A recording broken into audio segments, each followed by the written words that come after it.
वालेकुम रहमतुल्लाहि व बरकातहू जी। मेरे मुअज़्ज़िज़ उलमा हड़प्पा के और हड़प्पा सिटी, हड़प्पा शहर, पुलिस थाना, ये बंदा है जी, ये देख लें, इनका चेहरा देख लें अच्छी तरह। इसने मेरे जामिया सईदा फातिमा ज़हरा मदरसे की इसने अल्हम्दुलिल्लाह आके इसने जनाब ये देखें मेरा सामान मदरसे से बाहर निकलवाया और निकाला। मेरी दाढ़ी नोची है, ये मेरी दाढ़ी नोची है, ये देख लें। और मेरे पास अल्हम्दुलिल्लाह मदरसा के रजिस्ट्रेशन गवर्नमेंट की तरफ से।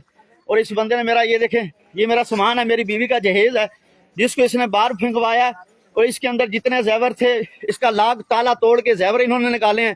ठीक है जी, मैं सारे जेवर हर चीज़ मेरे पास प्रूफ है। मेरी अंदर गाड़ी खड़ी थी, वो मैं देखता हूँ पति अंदर खड़ी है कि नहीं खड़ी।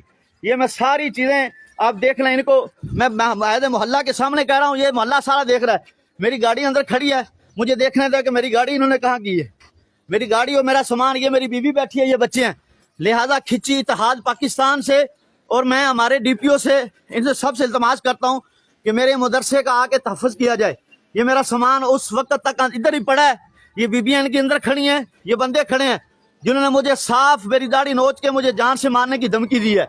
ये बंदा बैठा है और ये कह रहा है जी मैं तेरा बाईपास में मदरसा, बिहाड़ी वाला मदरसा, सारे तेरे मदरसे में सीज करूंगा और उससे मैं इसी तरह बदमाशी करके उससे लूटूंगा और उसका मैं डिकेटी, ये डिकेटी है, डिकेटी की मद में ये सारी है। ये देखना, चेक कर ले आप। हाँ जी।